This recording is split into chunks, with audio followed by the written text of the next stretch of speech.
Kerang kapah yang kami cari ini memang harus di lumpur mencarinya dan di tengah hutan mangrove.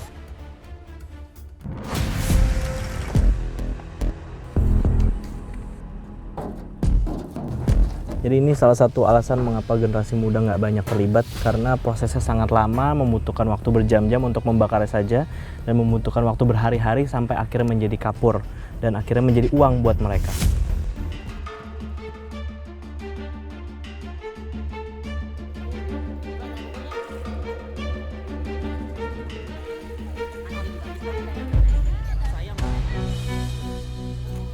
Ya, yang kami harapkan itu bantuan permodalan dan tempat yang usaha ini, serta pelatihan-pelatihan dan juga pemasarannya supaya lebih berkembang untuk kosmetik dan keperluan lainnya. Soalnya bahan ini berguna untuk bermacam-macam khasiatnya.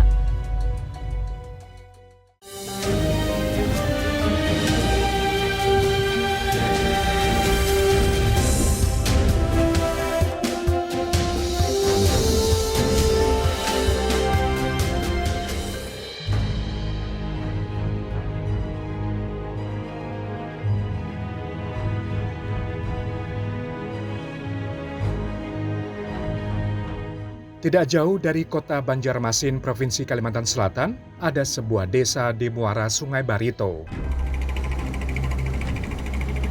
Indonesiaku kali ini akan mengajak Anda mengunjungi desa Sungai Telan yang menyimpan sejuta harapan.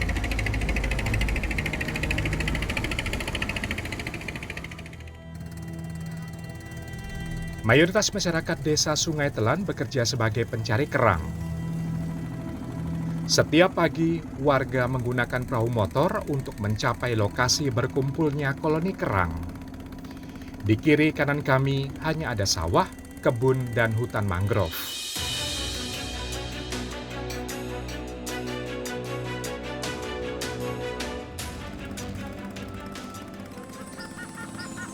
Heningnya suasana sesekali dipecah nyaringnya suara kera dan serangga. Setidaknya butuh waktu 2 hingga 3 jam menyusuri sungai hingga kami menemukan titik yang tepat. Di sini tidak ada dermaga, sehingga kami harus berhenti di tepian sungai. Setelah perahu ditambatkan, kami turun dan berjalan kaki sejauh 400 meter.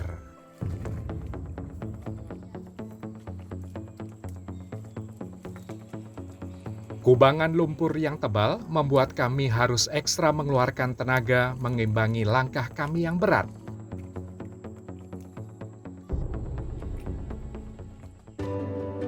Yang kami cari hari ini adalah kerang, kepah atau biasa disebut kerang putih. Kami harus bergegas mengumpulkannya karena surut air hanya beberapa jam saja. Begitu air kembali pasang, kami harus segera meninggalkan lokasi. Cangkang kerang kepah berbentuk mirip mangkuk, pipih di bagian pinggirnya. Di hutan mangrove tepian sungai seperti inilah kerang kepah biasa hidup. Nah, ini ukurannya segini-segini, Bu? Bisa gede. Bisa lebih gede lagi? Ya, bisa lebih besar daripada ini. Paling gede seberapa? Ini. Oh, lumayan ya. Ya. Ini isinya banyak nggak sih, Bu? Banyak. Banyak ya? Ibu Gede. jadiin apa biasanya? Diolah makanan. Oh. Bisa dijual. Ibu jual kemana, Bu, biasanya, Bu? Di kampung-kampung aja. Kampung-kampung. Pasar. Warga desa Sungai Telan biasa menjual kerang kepah ini ke desa-desa tetangga. Dagingnya enak dikonsumsi, sedangkan kulit cangkangnya banyak dicari para pengrajin kapur. Harga cangkang kerang kepah cukup lumayan, sekitar 40 ribuan rupiah per kilogram. Sayangnya, walau permintaan terus ada, warga kesulitan menjualnya. Karena untuk keluar desa transportasi sungai, kerap terkendala pasang surut air laut kawasan muara. Kerang kapah yang kami cari ini memang harus di lumpur mencarinya dan di tengah hutan mangrove. Memang di sini habitatnya monyet dan burung banyak sekali, dan tantangannya adalah kita harus merogoh-rogoh lumpur di ketebalan yang cukup dalam karena memang mereka ada di dalam lumpur. Jadi kita harus merogoh-rogoh ke dalam lumpur dengan ketebalan yang cukup dalam karena kerangnya ada di dalam situ. Jika beruntung, para ibu ini bisa mengumpulkan antara 2 hingga 3 kg kerang dalam beberapa jam. Tetapi kalau air naik tiba-tiba, mereka harus segera berlari menuju perahu motor dan bergegas pulang ke desa. Jika tidak, warga akan terjebak di tengah hutan mangrove.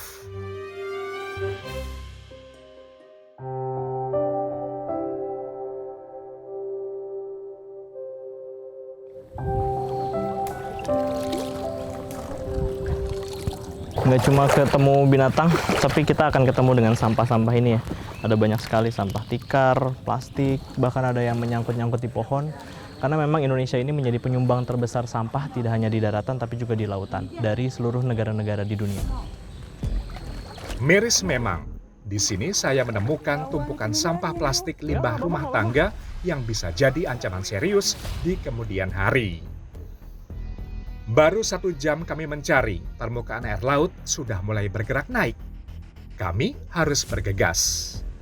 Waktu pencarian kian menipis dan kami harus segera kembali ke desa. Kalau air lagi naik gini, ibu lagi ngerogoh-rogoh gitu, suka ketemu binatang nggak, Bu? Iya. Apa? Ular. Ular?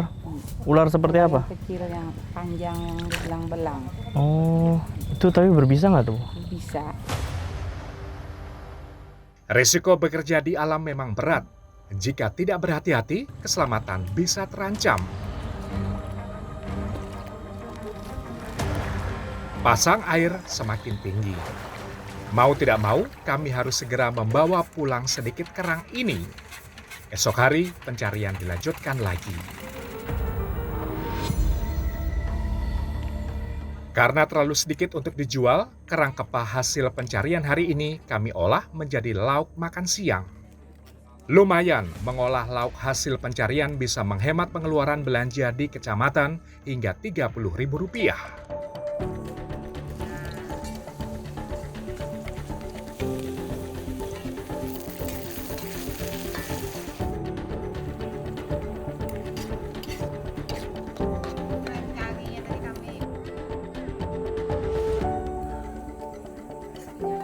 Buat kita yang berada di kota mungkin jarang makan ini. Kalaupun ada, harganya juga mahal sekali. Tapi buat warga di sini bukan hanya karena jumlahnya melimpah, tapi juga karena sulit dijual untuk menuju ke kota kecamatan yang jauh sekali, dan mereka juga tak punya banyak pilihan selain bertani dan memanfaatkan hasil dari sungai.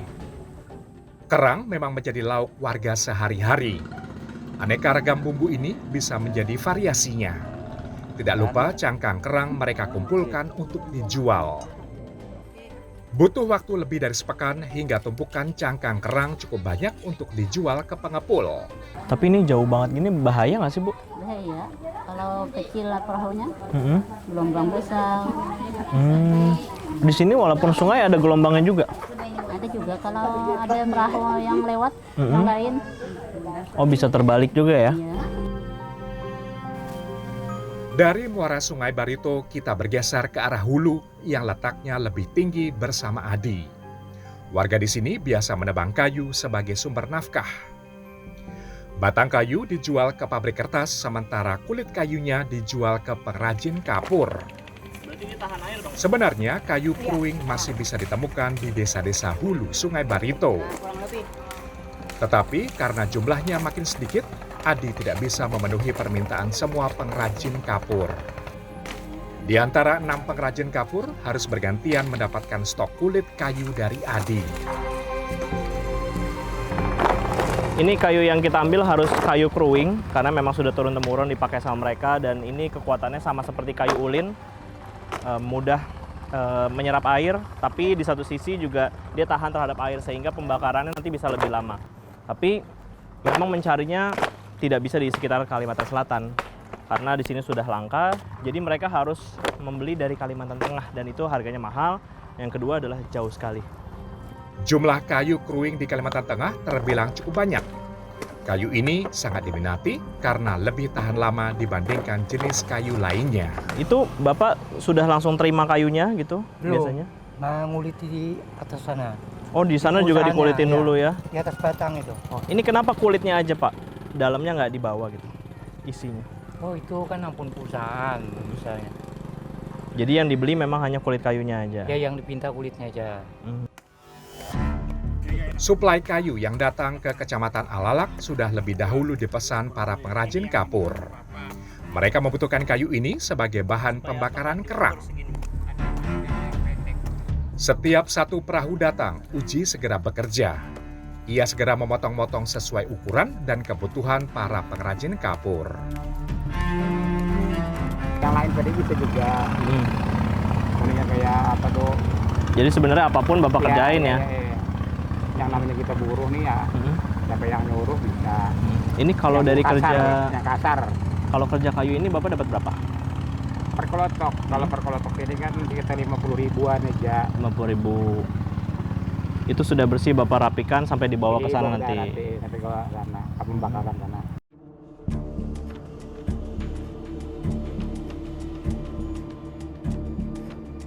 Sejak berabad silam, masyarakat Kecamatan Alalak sebenarnya dikenal sebagai pengrajin perahu jukung yang tersohor karena kualitas terbaiknya. Sayangnya, jumlah pengrajin perahu jukung telah jauh berkurang. Mereka yang tersisa kini harus memenuhi permintaan yang terus datang. Sulit nggak sih Pak bikinnya Pak? Ya kalau nggak bisa sulit lah. Yang sudah anunya ya ada apalagi nggak bisa. Bapak sendiri udah berapa lama bikin? Oh kita udah puluhan udah. Puluhan tahun. Waduh, hebat banget. Ini masih laku Pak kapal jukungnya Pak? Masih. Yang beli dari mana? Macam-macam aja orang dalam Banjar ini bisa jual, nelayan. Rata-rata pengrajin perahu jukung butuh waktu sekitar 6 pekan untuk menyelesaikan satu perahu. Sebuah perahu dihargai mulai dari 6 juta rupiah. Ukuran yang paling banyak dicari adalah perahu dengan panjang 6 meter dan lebar 50 cm. Ukuran ini dirasa paling pas untuk digunakan melaut. Kalau di daerah lain biasanya perahu jukung ini bersaing dengan para pembuat perahu fiber. Selain lebih murah, juga lebih mudah didapat. Sementara kalau di wilayah ini karena semuanya masih memakai perahu kayu, jadi jukung lebih berjaya.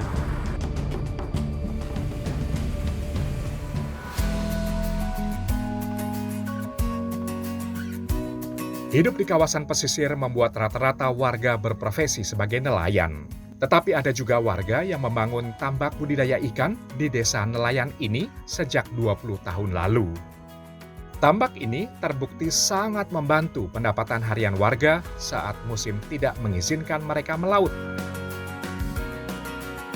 Ikan yang dipelihara di sini kebanyakan adalah ikan papuyu, lais, dan betok. Ketiga jenis ikan inilah yang paling banyak dicari di pasaran.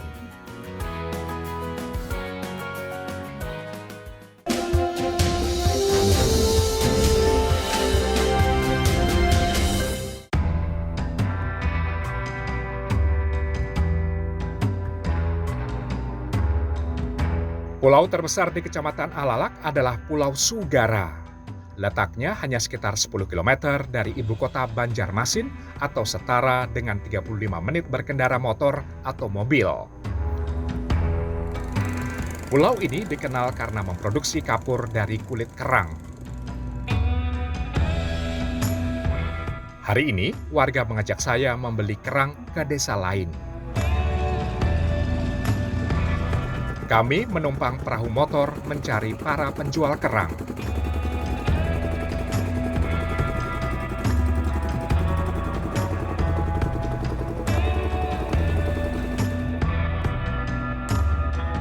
Setelah 1 jam melaju, akhirnya kami menemukan seorang penjual kerang. Para pengrajin kapur dari Pulau Sugara sudah dikenal sejak lama. 1 kilonya kena 15. Duitnya? Ya 90 ribu. Soalnya banyak yang lain juga mau Iya, beli. banyak pelanggan lah hitungannya. Kalau satu karung ini Ya, 30 kilo, kalau dua ini 60. Ya. Para pengrajin kapur dari Pulau Sugara sudah dikenal sejak lama, sehingga warga berbagai desa sudah terbiasa menjual kulit kerang kepada mereka. Sayangnya sekarang setiap penjual kerang hanya punya stok 1 sampai 2 karung. Sehingga seorang pengusaha kapur seperti Okin harus menunggu lebih dari sepekan hingga stok kerang mencukupi untuk produksi.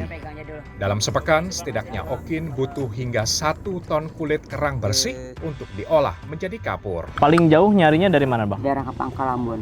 Pangkalan Bun? Iya. Kalteng dong? Iya, makanya daerah keluar Kalimantan Selatan lah. Itu kok bisa nyari sampai ke sana? Ya dulu ada juga yang orang yang nawarin, mungkin dia melihat dari TV kan kulit karang ini berguna lah untuk pembuatan kapur. Sementara di sana nggak ada yang beli kali ya? Di sana kan nggak ada yang beli, nggak ada yang bikin kapur lah. Ada opsi lain bagi Okin untuk mendapatkan kerang, yaitu dengan membelinya dari pedagang di Kalimantan Tengah. Tetapi harganya lebih mahal Rp1.000 per kilogram. Artinya ia harus menyiapkan kelebihan budget lebih dari Rp1 juta. Ada sedikit beda kulit kerang kedua daerah ini. Cangkang kerang Kalimantan Tengah lebih tebal dan berwarna kekuningan. Sementara kulit kerang Kalimantan Selatan lebih tipis dan berwarna kecoklatan.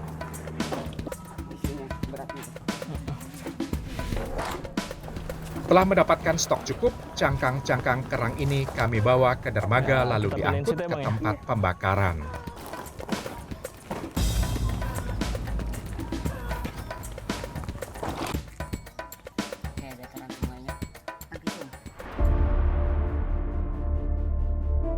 Usaha pembuatan kapur dari kulit kerang sudah menjadi catatan sejarah warga Pulau Segara sejak tahun 1800-an.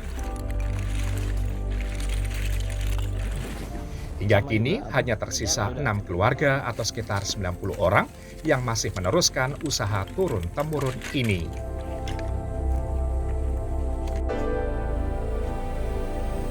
Salah satunya Railawati yang pernah mengadu nasib sebagai pedagang dan buruh. Tetapi sejak tahun 2008, ia memutuskan bergabung bersama saudaranya yang lain mengolah kulit kerang yang sudah jadi usaha keluarga selama beberapa generasi. Kalau anak-anak mudanya pada kemana, Bu? Kok saya lihat ini kayaknya ibu-ibu, bapak-bapak semua yang kerja gitu.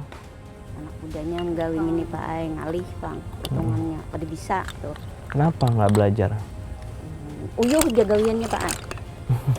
Uyuh taruh saya begawi Pak lah, makan menjelang uyuh ya Allah Pak.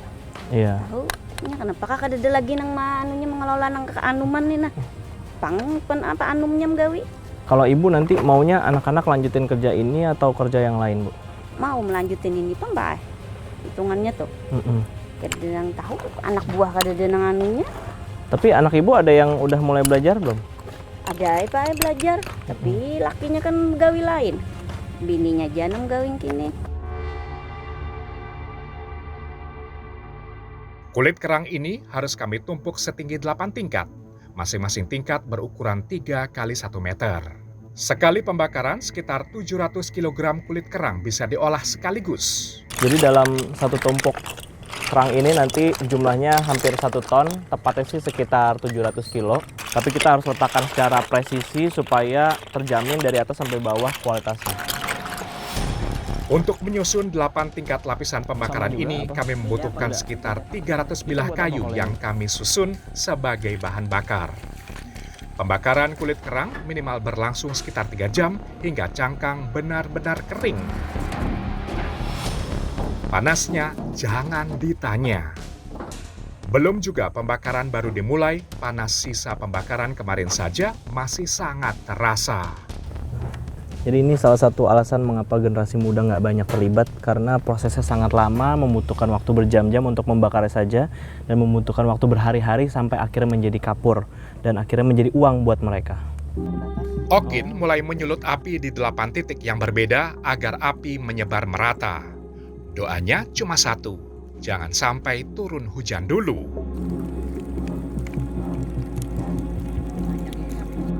Hidup di pulau memang harus bersahabat dengan angin yang sangat kuat. Ini kerap membuat api menyala terlalu besar.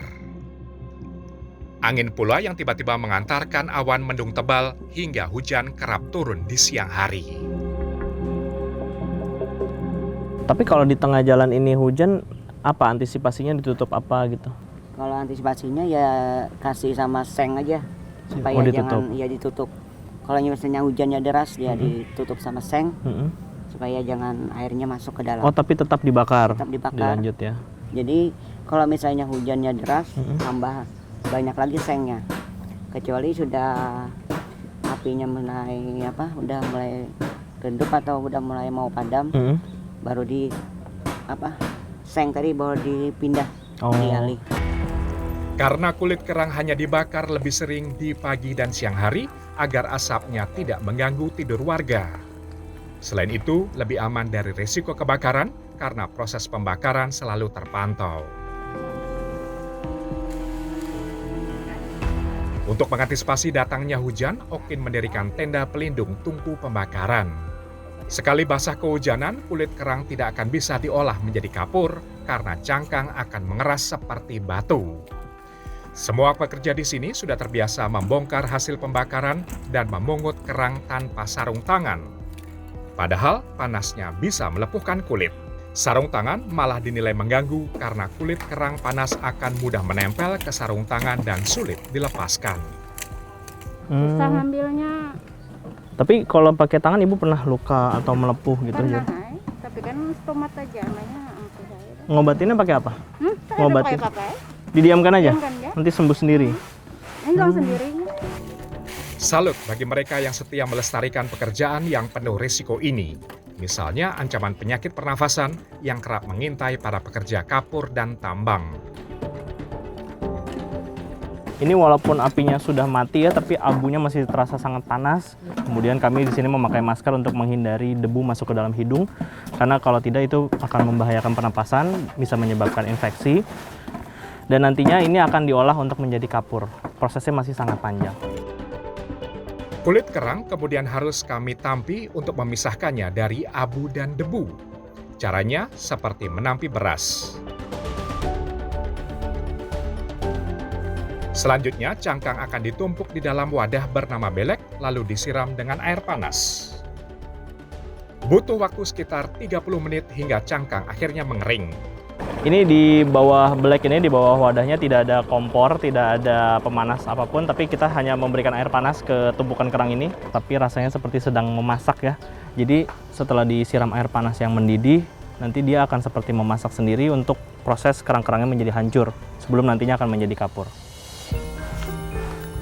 Kalau sudah, kami angkut semuanya ke gerobak dan mendorongnya ke tempat pengolahan berikutnya. Prosesnya masih panjang.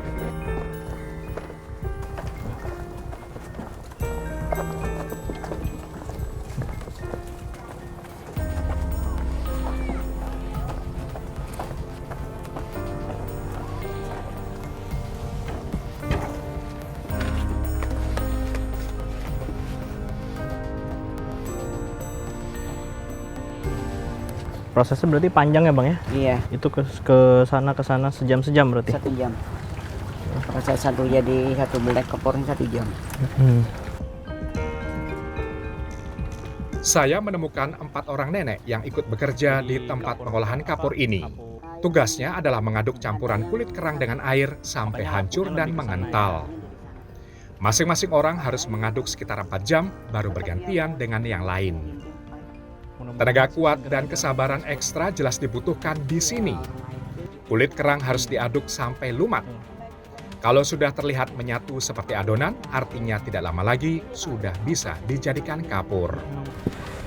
Jelas generasi muda banyak yang enggan untuk bekerja seperti ini karena prosesnya sangat lama, berhari-hari dan juga melelahkan. Makanya mereka banyak yang lebih memilih ke kota untuk menjadi pegawai karena lebih menjanjikan dibandingkan pekerjaan seperti ini. Tapi yang pasti kalau pemerintah membantu setidaknya menyediakan alat agar prosesnya menjadi lebih singkat dan juga menjadi lebih mudah, tentu saya yakin generasi muda akan mau membantu dan meneruskan regenerasi di pembuatan kapur siri ini.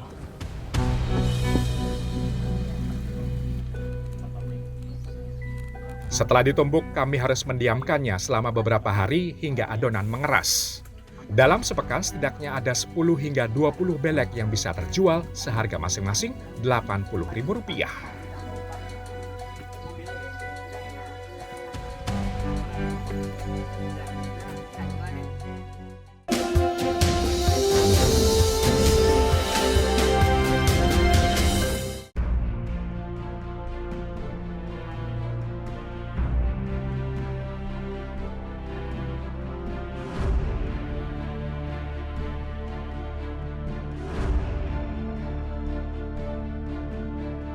Hidup di pulau yang dikelilingi lautan ternyata tidak membuat warga mudah mencari air bersih. Bisa dibilang, air bersih sangat langka di sini. Demi mendapatkan air bersih, kami harus membawa jeriken, naik perahu motor untuk membeli air dari para sesama warga.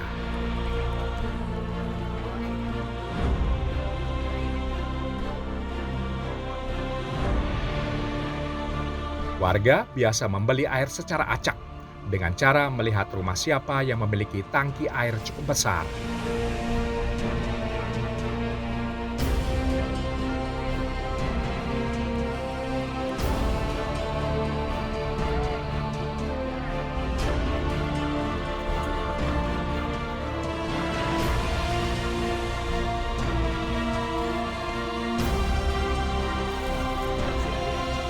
Air bersih kami tukar dengan uang Rp10.000. Setiap hari para ibu ini harus mencari rumah dengan penampung air yang berbeda karena biasanya warga juga tidak mau menjual airnya demi kecukupan stok keluarga mereka sendiri.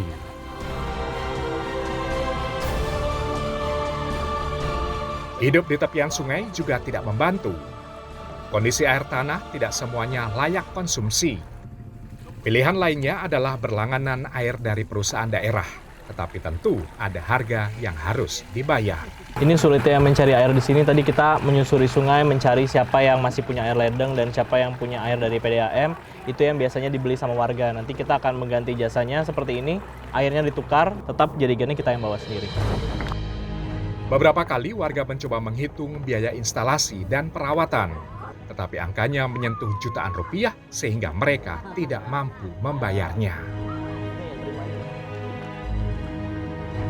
Alhasil, puluhan tahun hidup di pulau ini, mereka harus tetap berburu air ke sana kemari.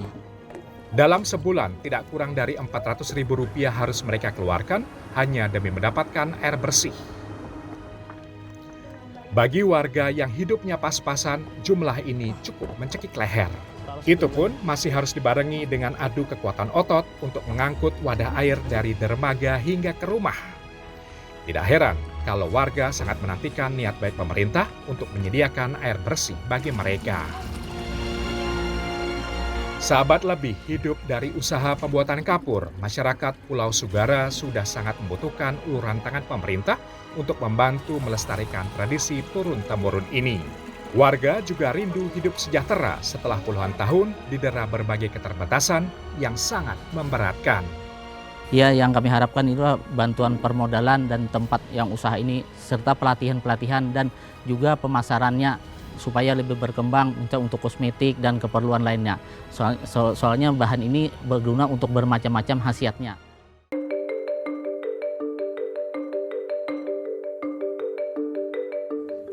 Lalu digunakan untuk apa sebenarnya kapur-kapur buatan warga Pulau Sugara ini? Kapur-kapur ini ternyata juga dijadikan bumbu masakan dan bahan pelengkap pembuatan kue. Wah, benar-benar tidak biasa. Hari ini Railawati dan Fahriah mengajak warga lain membuat kue jawan alias putu seribu. Dalam adonannya ditambahkan sejumput kapur. Fungsinya untuk mengeraskan agar adonan kue tidak terlalu lembek.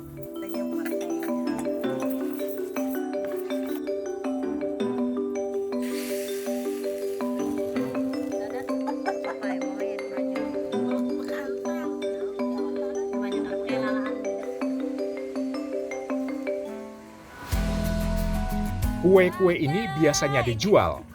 Meski harganya hanya sekitar Rp20 hingga Rp30.000 saja, tetapi cukup lumayan untuk menambah penghasilan.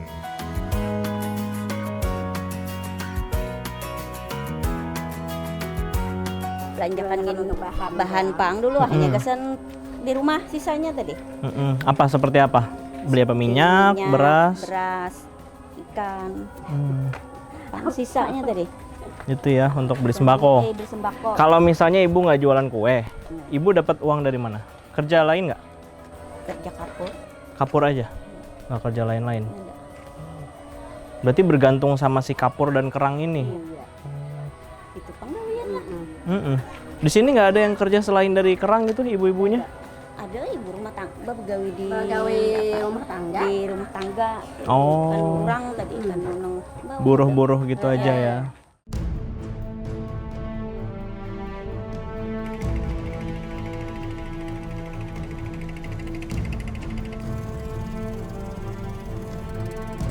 Berpuluh tahun warga seolah dibiarkan berjuang sendiri melanjutkan hidup mereka.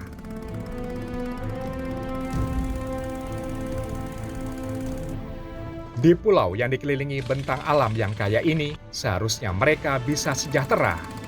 Asalkan pemerintah berpihak dan serius memenuhi kebutuhan warga, mulai dari pembangunan jalan, jembatan penghubung antar pulau, hingga bantuan modal dan teknis untuk berbagai usaha yang mereka hidupkan. Hingga itu semua terwujud, warga tetap harus menyulut semangat untuk tetap bertahan dan tidak tenggelam di antara pasang surut arus kehidupan. Entah sampai kapan.